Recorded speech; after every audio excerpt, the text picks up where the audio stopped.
Hi guys, Pakistani family reaction में उम्मीद करता हूं आप सब खैरियत से होंगे, जाओगे खुश होंगे, आबाद। तो यार बहुत ही बड़ी वीडियो आज की निकल कर आ रही है। मैंने खुद भाई इसका टाइटल पढ़ा, मैं खुद टोटली शॉक हो गया। मैं जल्दी से वीडियो का टाइटल बताता हूँ। चाइना को काउंटर करने के लिए भारत ने म्यांमार में बनाया 3200 करोड़ रुपीस का पोर्ट। देख कर दुनिया और भाई चाइना में मातम। 3200 करोड़ का और म्यांमार में वही पोर्ट बनाया का चाइना को काउंटर करने। कितनी बड़ी अमाउंट है, वजह के बाहर बनाया है। वही ना, म्यांमार का नाम लिखा हुआ आ रहा है। अब मुझे इसके बारे में वाच करते हैं तभी कोई हम आगे बयान कर सकते हैं भाई। तो ये कसीन मतलब भारत इतना ज्यादा पैसा इन्वेस्ट कर रहा है चाइना को काउंटर करने के लिए। सोचो तो काउंट करते स्टार्ट। दोस्तों, चीन को काउंटर करने के लिए भारत एक से बढ़कर एक बड़े कदम उठा रहा है। चाहे वह सैन्य स्तर पर अपनी क्षमता को बढ़ाना हो या फिर चीन के आसपास मौजूद देशों के साथ अपने संबंध मजबूत करते हुए चीन को काउंटर करना, जिसके तहत भारत ने फिलीपींस, वियतनाम और मंगोलिया जैसे देशों के साथ अपने संबंध लगातार मजबूत करने शुरू किए। वहीं पर दूसरी तरफ म्यांमार, जहां पर चीन लगातार इंफ्रास्ट्रक्चर में निवेश कर रहा है, अब भारत भी म्यांमार की मार्केट में चीन को काउंटर करने को लेकर बड़ी कामयाबी हासिल करने वाला है,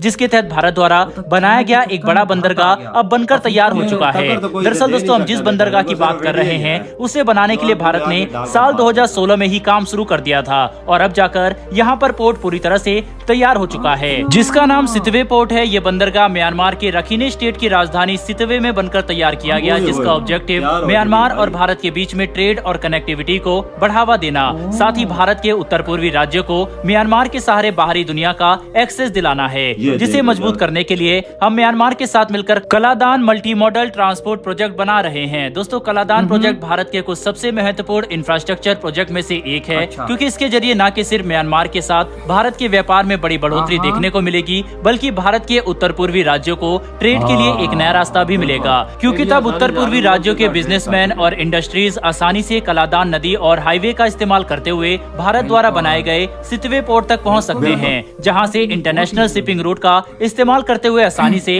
ट्रेड करना संभव होगा। मतलब सितवे पोर्ट और Kaladan multi modal transport project Bharat के उत्तर पूर्वी राज्यों के लिए एक इंडस्ट्रियल रिवॉल्यूशन ला सकता है। साथ ही लगभग $500 मिलियन की लागत पर बनकर तैयार होने वाला Kaladan multi modal transport project का एक रणनीतिक एंगल भी है, क्योंकि इस प्रोजेक्ट के इस्तेमाल से हम म्यांमार में अपनी सॉफ्ट पावर और आर्थिक प्रभाव को बढ़ाना चाहते हैं, जो अल्टीमेटली चीन को काउंटर करने में हमारी काफी मदद करेगा, क्योंकि पिछले कुछ सालों में चीन म्यांमार के साथ अपनी इंगेजमेंट काफी ज्यादा बढ़ा चुका है। इतना ही नहीं, बल्कि चीन ने म्यांमार के अंदर कई $बिलियन का इन्वेस्टमेंट किया है, जिसकी वजह से म्यांमार आज चीन पर काफी निर्भर हो चुका है। ऊपर से एक और खतरे की घंटी तब बजी जब म्यांमार में तख्ता पलट के बावजूद चीन ने यूनाइटेड नेशन या फिर किसी भी इंटरनेशनल ऑर्गेनाइजेशन में म्यांमार के खिलाफ एक भी बयान नहीं दिया, और ये बात साफ कर दी कि उन्हें इस बात से कोई फर्क नहीं पड़ता कि म्यांमार में कोई डेमोक्रेटिक गवर्नमेंट है या फिर सैन्य शासन। उन्हें बस अपनी इन्वेस्टमेंट से मतलब है, ताकि म्यांमार आगे वही करे जैसा चीन चाहता है। और क्योंकि मिलिट्री डिक्टेटरशिप को काबू करना आसान होता है, इसीलिए चीन दबे शब्दों में इस इवेंट के फेवर में भी था, जबकि भारत के लिए सिचुएशन काफी ज्यादा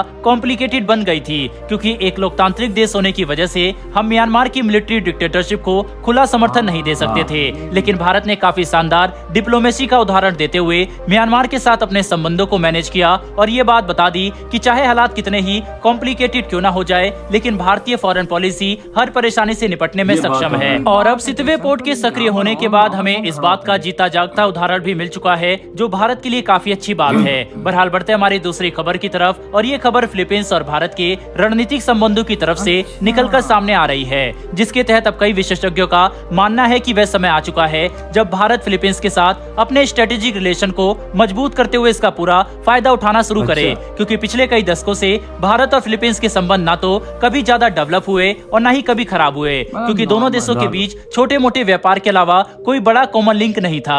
लेकिन चीन ने इस परेशानी को हमेशा के लिए खत्म कर दिया। दरअसल चीन की विस्तारवादी और एग्रेसिव फॉरेन पॉलिसी ने फिलीपींस को अपनी सुरक्षा के लिए अमेरिका और दूसरे लोकतांत्रिक देशों का समर्थन जुटाने पर मजबूर किया। और हैरानी की बात तो ये थी कि ये सब एक ऐसे समय पर हो रहा था जब भारत के साथ चीन का तनाव चरम पर पहुंच चुका था, यानी भारत और फिलीपींस को अपने बीच एक कॉमन लिंक मिल गया, और वह था चाइना। जिसके बाद हम सभी जानते हैं कि कैसे भारत ने काफी फॉरवर्ड फॉरेन पॉलिसी अपनाते हुए फिलीपींस के साथ डिफेंस पार्टनरशिप कायम की, और फिलीपींस ने भारत से $375 मिलियन की कीमत पर ब्रह्मोस मिसाइल खरीदे, जो अभी तक भारत का सबसे बड़ा सिंगल डिफेंस एक्सपोर्ट माना जा रहा है।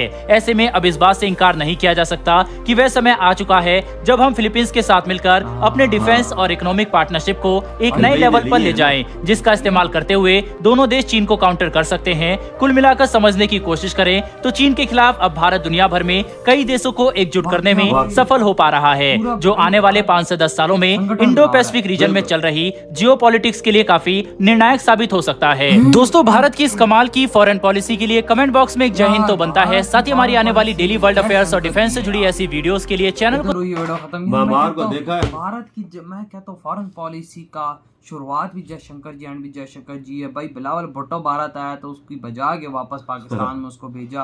अमेरिका में घुस कर भाई अमेरिका की बजाना कोई आसान काम नहीं था, जयशंकर जी ने वो काम किया।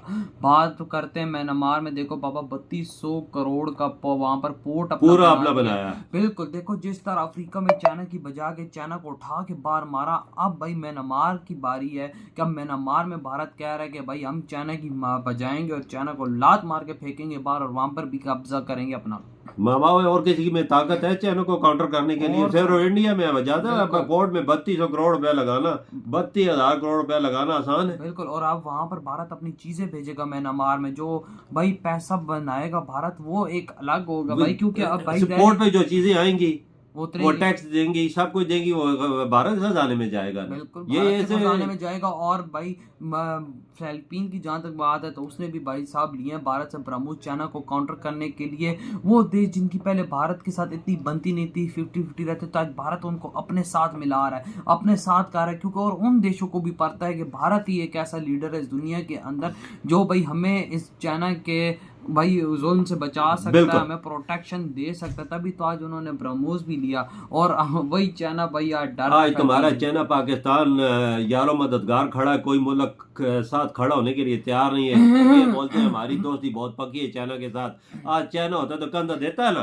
पापा, आज होता तो देता है ना, घंटा देता कंधा। बहन मेरी बात सुन, वो जिधर फायदा होता है उधर दौड़ते हैं, फायदे वाली जगह दौड़ते हैं, बेकार वाली जगह पे नहीं दौड़ते। आज हमारी मार रहा है, रोज बजा रहा है हमारी, भाई सीधी सीधी बात है, हमारी रोज बजा रहा है भाई। चाइना को सिर्फ काउंटर करने के लिए इंडिया है बस, जिस मकाम पे भी हो इंडिया इसका रास्ता रोकता है। और भाई पोर्ट बनाकर मैं कहता हूँ कि आज पूरे चाइना के अंदर भारत ने खलबली मचा, ये देख तैयार भी कर लिया यार, मैं तैयार भी कर लिया। और सबसे बड़ी मैं कहता हूँ कामयाबी भारत की है कि पहले अफ्रीका के अंदर भाई भारत ने ऐसा काउंटर किया कि आज पूरे अफ्रीका के अंदर मेड इन इंडिया चीजें चल रही हैं। ये भी तुम्हारी बात है, मेड इन, बिल्कुल बिल्कुल। आज हमने अपनी आंखों से चीजें देखी कि अफ्रीका के अंदर भाई भारत की चीजें चल रही हैं, बिल्कुल मेड इन इंडिया। इसी तरह अब म्यांमार के अंदर मेड इन इंडिया चीजें चलेंगी ये 2-3 सालों के अंदर अंदर। और मैं कहता हूँ कि भाई फॉरेन पॉलिसी हो तो जयशंकर जी जैसी हो, नहीं तो ना हो, जो भाई अगले के घरों में घुस के अगले को ही बजाता है। बिल्कुल बिल्कुल बिल्कुल, कोई शक नहीं है भैया, जयशंकर साहब की पॉलिसी पूरी दुनिया तारीफ करती है। ये कोई बोलक तारीफ, पूरी दुनिया तारीफ करती है कि कैसी बात करते हैं। बिल्कुल। और भाई बीच में अब जो ये सब कुछ हुआ है, मैं कहता हूँ कि भाई भारत झंडे गाड़ दिए और भारत को इस चीज का अप्रिशिएट भी करना पड़ेगा जो भारत ने काम किया। अमेरिका देख बोलता था कि आप रशिया से तेल कच्चा ऑयल ना खरीदें, उधर क्या जवाब दिया, हमने अपने मुल्क के लिए करना है, सब कुछ करेंगे, वो चीज जो हमारे लोगों के फायदे के लिए होगा हम करेंगे, लाजमी करेंगे। अमेरिका तो चुप हो गया, बत्ती दांतों से कुछ नहीं बोला। उल्टा मोदी जी को दावत दे रहा, आओ टेक्नोलॉजी पे बात करते हैं, ऐसी हो फॉरेन पॉलिसी, सब मुल्कों को साथ लेके चलते हैं। बिल्कुल। तो यार आप लोग बताओ आपकी क्या थॉट है, वीडियो खत्म करते तो बाय।